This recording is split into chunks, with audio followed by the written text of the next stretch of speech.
young kids, you'll be up a lot earlier tomorrow.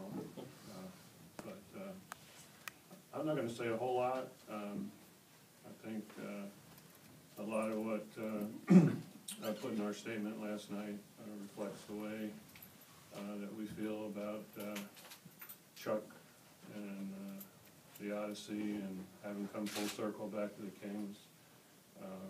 Explains pretty much in how we feel about it. Everything that we said before still stands as far as his contribution to the team, on the floor, in the locker room, and in the community. So we're welcoming him back, it's been an incredible week. I think everybody understands that, but in not too long we're going to see him out in the basketball court, and that's where he belongs. Well, this is a great day, and certainly we've had some comments already because this is no surprise now. We've had a day or two to get used to this, but there were a lot of prayers, and when prayers are answered, everybody needs to remember to give thanks to. And for what Chuck and his family has been through, pales, puts basketball in perspective, in importance. But we have basketball to play right now, and I can't possibly be as eloquent as Jeff was in his statement. I read that, and I said, that's what Princeton does for you. All I have to say is, welcome back, Chuck. Merry Christmas tomorrow. You got DeSalle on Monday and Aldridge on Tuesday. Well, thanks, Coach. You know what, after what I've been through, I wouldn't mind taking DeSalle and Aldridge as Christmas present. But as these two said, it's been a very long week. Like Coach said, prayer works. All the support I've gotten from friends, family, and the Kings organization, man, I'm just grateful. I'm grateful to be here. I thank the Lord for putting genuine people with genuine love into my life, and I'm excited to play again. I just want to get out there on the court and compete with these guys. As ugly as they are, I miss them. I miss being around the fellas and just the whole locker room feel. So I'm just happy to be here, and I thank Jeff and I thank Coach, and I'm happy to be a King. Questions? What was it like when you started seeing the guys as you came in this morning? Oh man, it was where they instantly got on me for not responding to their text message, but I kid you not, when I got cleared, I don't know, it was like a news conference to them, but all of them text me, man, so happy that you're here, within a 2-minute span. So I couldn't respond to all of them in 2 minutes. But it was just good to see them. Like I said, it's genuine love, it's brotherly love, and I'm just happy to be here. Jeff, all week, or not all week, but a couple days ago, we were talking to the players about, and Coach, about the impact that Chuck made in such a short amount of time. Obviously, you were pretty aware of what impact he could make on this team, but were you even shocked at how big of an impact that was in such a short amount of time? Well, I just think from day one, that when Chuck came in here, he's genuine. His experience, just his being is something that everybody quickly learned to appreciate. And I think throughout all of this, even for our other players, I think there's some sense of how fragile our existence can be at times, and I think there's some greater appreciation for just that's how life is in certain moments. And again, having come full circle and seeing Chuck be able to come back, and it brought a lot of joy into their life as well. Chuck, can you just take us through the emotions from going to media day, getting ready for the scrimmage, and thinking you're about to go out in your first thing publicly with the Kings, to what happened that day, going through the whole process? It was like I got hit with a sledgehammer. I'm about to get ready to go out there and scrimmage for the fans, and I get hit with the news by trainers and doctors, and news was expressed to Coach and Jeff, and we were just sitting there like, you know, well, what's wrong? Like, can this be fixed? And we were all in shock, and my main concern was I just didn't know what was wrong with me. Like, apparently the doctors feel that something's going on inside me, and they don't know what it is. And by them being the experts and not knowing what it is, it just scared me, because obviously I don't know anything about the heart.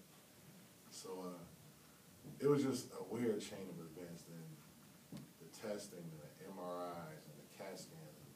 Man, I'm giving blood like crazy. So it's been crazy, but it was definitely a test to my character, to my faith, and who I am. So I'm happy to say I think I passed. Did you always believe that you were going to keep playing, or was there a time when you weren't sure if basketball was in your future? There was a time. I had an MRI for about 4 hours. I was claustrophobic. And they put me to sleep when I woke up, and that's when they told me the news. And I just started thinking, what happens next? Like, what's the next step I do? What do I do? I was like, my passion for this game is still heats up, and I still want to compete. But that might not be an option. So there was a time I was like, you know, Lord, if this is not it, what you want me to do, then show me something else. So I didn't think there was a glimpse of me not playing, but like I said, I just took the right steps systematically and went to the experts out there in Cleveland, and they did their homework. And then talk about that moment when you found out, okay, I'm good to go. I'm clean, I'm good. Was it a gradual process, or was it just somebody came in and said, okay, you're good? No, I was going to cry, but my mother was there, and she took all the tears for me. So it was just a relief. It was a relief. These 4 doctors in Cleveland, the experts, the specialists, they sat down and broke it down to me what's actually in my chest and what's going on. And when they said, Chuck, you're just healthy, you just have a big heart, and you can play, man, I wanted to jump on the first plane back. I just wanted her to get the results taken, bring them here, lay it out for everybody. They said I'm good. They said I'm okay. So when you get on the court, there's going to be nothing in the back of your mind about anything being wrong. You're ready to full go. Yeah, I'm playing. I'm giving it everything I have. I'm a compete. I'm a just leave it all out there. That's what I have to do. That's what I've been playing my whole career, my whole life. So it's not gonna stop. Have you ever looked forward to just a regular practice as much as you have the one that's about to come up? Yeah. It's been a long time since I've been excited about practicing. You know, sometimes you go into practice, all right, come on, let's get through this, let's get better. But I'm really excited to just get out there and run up with the guys. Jeff, could you walk us through the timeline of events from your end in terms of that deadline of voiding the contract and the results, the evaluation of the medical tests and whatnot? Well, you know, I'm probably not going to go into a whole lot of detail on that. It's just that, you know, when there are certain time frames within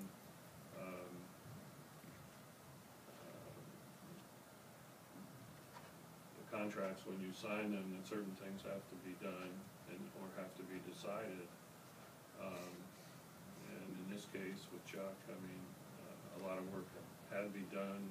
There was still some uncertainty, and we were up against a deadline where a decision had to be made. And I mean, that is really on all sides of it, you know, a really crushing position to be in,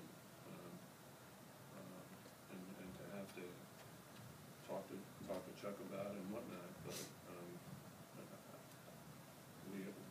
even beyond that, we expressed that we were going to continue to support him no matter how it played out. He went to referral of choice, and that's why we're sitting here today. I would add one thing to that. Probably would have had it 2 or 3 days earlier if you could have gotten the MRI. It took you 3 days to complete the MRI test. Chuck, but what did it mean to you to have the way the organization supported you? I mean, like, you haven't been here a long time, but the way they got behind you throughout this entire process. Man, it's been great.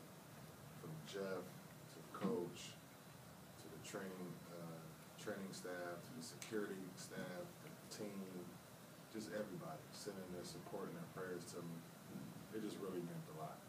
It meant a lot that it just really gave the significance and justified why I wanted to be here, why I wanted to be a King, and it meant a lot to be here. And they, trust me, they sent their text messages, and it just felt good in my heart that, you know, that they're praying for me. Jeff, have you ever had anything in your career touch you the way this set of circumstances has? No, absolutely not. I mean, there have been obviously really tough losses, big disappointments at certain times, collectively with teams or even as individual players. You know, players hurt in their prime, but nothing to the level of something like this, where somebody's career at a very young age is being held in a balance. It's uncharted territory. Chuck, did you hear about what the team did to kind of honor you while you were gone in terms of keeping your jersey in the locker room? And even DeMarcus said yesterday that they wanted to have your number on their jerseys, but you know the league had some rules against that. But did you hear about that kind of stuff? Yeah, I've heard about it. You know, and this is a fun group, man. As the veteran, they call me old head, but I'm only 28. I don't get it, but you know, I look at them as young kids, and I'm just trying to help teach like veterans taught me, and for them to, you know, to honor me or, you know, give respect to me, it means a lot. It means a lot that, you know, even though I was only there for a few days, my voice was heard within the team. My presence was felt, and I'm just happy to be back. Watching you come down that escalator at the airport last night, you can just see the sense of relief the closer you got down to the bottom level. Is that kind of what it's over now, and now I can get back to basketball? Is that kind of where you are? Yeah, it was. I was just happy to be back. I was happy to see Sheree. I walked in this morning, happy to see the guys. I haven't stopped smiling since I left Cleveland. So. Anything else, guys?